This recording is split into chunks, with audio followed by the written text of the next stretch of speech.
गुनाहों का देवता जो है ना, धर्मवीर भारती का जो उपन्यास है, ललन टॉप के कर्ता धर्ता जो है सौरभ द्विवेदी। सौरभ द्विवेदी ने एक टिप्पणी की थी गुनाहों के देवता पर। इस उपन्यास को पढ़ते समय, इस उपन्यास को पढ़ने के बाद हमारा हृदय भी वैसा ही हो जाता है जैसे बरसात के बाद की कोई मेड़ हो। धर्मवीर भारती जी लिखते हैं गुनाहों के देवता में कि सुधा जो है ना, बचपन में बहुत ही शरारती, बहुत ही ऊधमी किस्म की लड़की थी। किसी को भी काट लिया, बर्तन फेंक दिए, कुछ भी कर दिया। लेकिन जब से चंद्र के संपर्क में आई है, तब से लोगों का कहना है कि सुधा इतनी शांत, इतनी शालीन, इतनी मनमोहक हो गई है कि इससे पहले ऐसा रूप सुधा का कभी किसी ने देखा नहीं। अब बहुत शांत है, मनमोहक है। अच्छा, सुधा के बारे में धर्मवीर भारती जी लिखते हैं कि सुधा कैसी है? दुबली पतली सी है, नाटी सी है, बहुत अधिक सुंदर नहीं, सिर्फ सुंदर। लला, हाँ। बहुत अधिक सुंदर नहीं, नॉर्मल, सिर्फ सुंदर। अच्छा, एक बात और है, चंद्र जो है ना, चंद्र पीएचडी के छात्र है और अभी अभी सुधा भी कॉलेज में उसका एडमिशन हुआ है। सुधा को जो बातें उसके पिताजी डॉक्टर शुक्ला बताते हैं कि बेटा ऐसा मत करो, बेटा ऐसा मत करो, खाने पीने का ध्यान रखो, ये चीज़ खाने में फ़ायदा करेगी, ये चीज़ खाने में नुकसान करेगी, वो सारा का सारा ज्ञान सुधा किस पे झाड़ती है पता है? चंद्र पे। कि तुम ध्यान नहीं देते हो खाने पीने में, ये मैं फल लेके आई थी तुमने क्यों ख़त्म नहीं किए, ये मिठाई लेके आई थी तुमने क्यों ख़त्म नहीं किए। चंद्र जब घर आता है ना, तो चाय बनती है चंद्र के लिए। तो सुधा जब चंद्र के लिए चाय बना के लाती है तो पता कैसी चाय बनाती है? अपने लिए तो खालिश चाय, एक कप में चाय ज़्यादा और दूध बिल्कुल कम। और चंद्र के लिए क्या करती है पता है? दूध ही दूध भर देगी मलाई के संग, और चाय बिल्कुल बिल्कुल हल्की सी चुस्साई की। अब चंद्र का दिमाग खराब हो जाते। अब चंद्र कहे तो कहे का, कछु कहे तो सुधा कहते तुम्हारा दिमाग खराब होगा, तुम सेहत पर ध्यान नहीं देती हो, खालिश चाय पियोगे, हाँ अच्छी बात नहीं है। पढ़ने लिखने वालों के लिए दूध की चाय पीनी चाहिए, जैसे घर में मम्मी लगाते हैं। तो इस प्रकार की जो नोक झोंक है ना, चंद्र और सुधा के बीच में रहती है। दोनों में लगाव है, दोनों एक दूसरे का बहुत ध्यान रखते हैं। लेकिन एक बात और है, सुधा चंद्र से थोड़ा डरती भी है। अच्छा, एक उसकी सहेली है सुधा की, गेसु नाम है। गेसु मुस्लिम है और गेसु के घर में आज कोई कार्यक्रम था, उसके भाई का बर्थडे था, तो गेसु का निमंत्रण आया था। तो सुधा उसके घर जा नहीं पाई। सुबह सुबह उसको जाना था और जा क्यों नहीं पाई पता है? क्योंकि चंद्र ही नहीं आया उसके घर में। अब चंद्र जब तक सुधा के घर आएगा नहीं, सुधा पूछेगी किससे जाने के लिए? उसका खुद का बाप है डॉक्टर शुक्ला, उनसे नहीं पूछती, पूछेगी किससे पता है? चंद्र से, कि चंद्र हम जाएं या नहीं। चंद्र आए ना। अब चंद्र आता है दोपहर को। अब सुधा नाराज होती है बहुत ज़्यादा, बोलती भी नहीं है। तो चंद्र पूछता भाई ऐसे क्या बात हो गई? तो बताती है गेसु के यहाँ ऐसा था, मिठाई बनी होगी, दावत हुई होगी, और वो मुस्लिम है, वहाँ तो कब्बालियाँ भी बहुत अच्छी होती हैं, तो तुम चली जाती? अच्छा, हम चली जाती? वाह भाई वाह, कैसे चले जाते भाई? हम चले जाते तो फिर हमको तुम डांटते नहीं बाद में? तो चंद्र को हंसी आ गई। तो ऐसा है, मतलब बिना चंद्र के सुधा का कोई जीवन नहीं है, है ना। गुनाहों का देवता जो है ना, धर्मवीर भारती का जो उपन्यास है, ललन टॉप के कर्ता धर्ता जो है सौरभ द्विवेदी।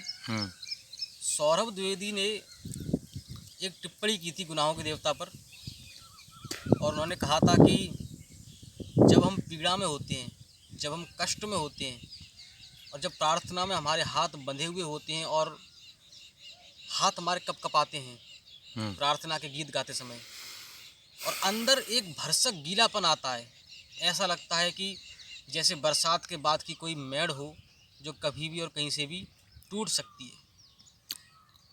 तो द्विवेदी जी कहते हैं, सौरभ द्विवेदी जी, कि इस उपन्यास को पढ़ते समय, इस उपन्यास को पढ़ने के बाद हमारा हृदय भी वैसा ही हो जाता है जैसे बरसात के बाद की कोई मेड़ हो जो कहीं से भी और कभी कहीं से भी टूट सकती है, कभी भी टूट सकती है।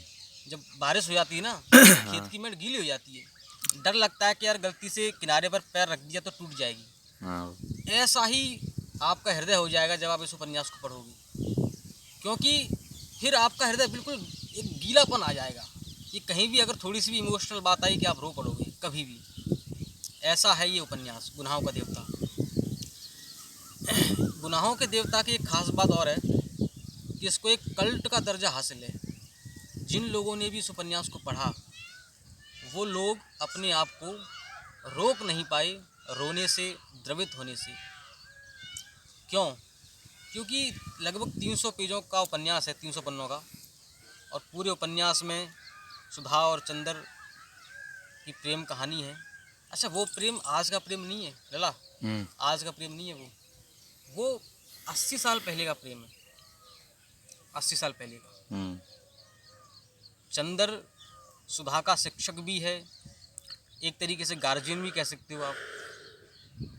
सुधा कभी शादी नहीं करना चाहती, सुधा हमेशा मना करती है, चंदर से भी मना करती है, अपने पिताजी से मना करती है कि मैं शादी नहीं करूँगी।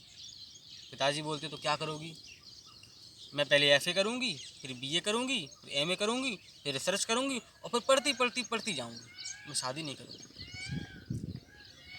लेकिन डॉक्टर शुक्ला को उसकी शादी की चिंता है। अच्छा, वो बात किसकी मानती है? चंदर की। तो डॉक्टर शुक्ला बोलती हैं चंदर से कि बेटा कुछ भी करो, इसकी शादी के लिए तो इसे मना लो कि शादी कर ले।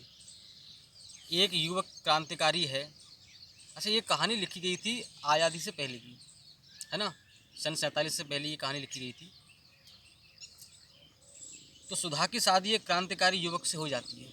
युवक बहुत अच्छा है, पढ़ा लिखा है ना, समाज में अच्छा काम करता है, क्रांतिकारी है।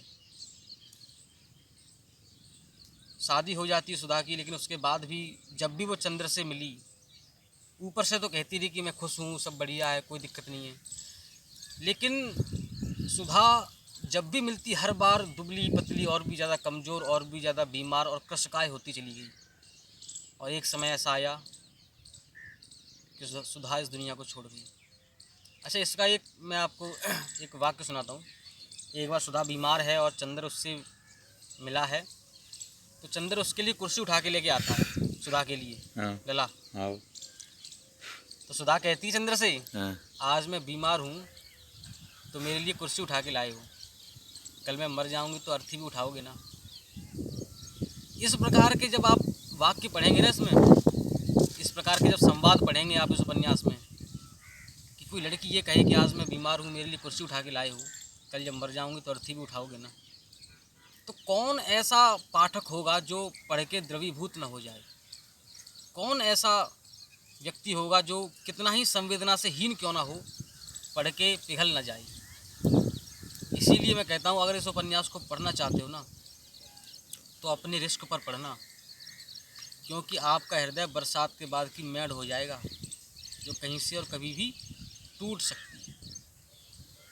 एक बात और बताऊँ मैं आपको, जो पढ़ने वाले लोग होते हैं ना, वो जब किस्से कहानियाँ या किताबों को पढ़ते हैं तो किताब पढ़ के ख़त्म कर देते हैं, ठीक है, लेकिन कुछ किताबें ऐसी होती हैं जो पढ़ने वाले को ख़त्म कर देती हैं। ये उपन्यास वैसी ही एक किताब है। जिस जिस व्यक्ति ने इसको पढ़ा उसको इस किताब ने ख़त्म कर दिया। गुनाहों का देवता धर्मवीर भारती।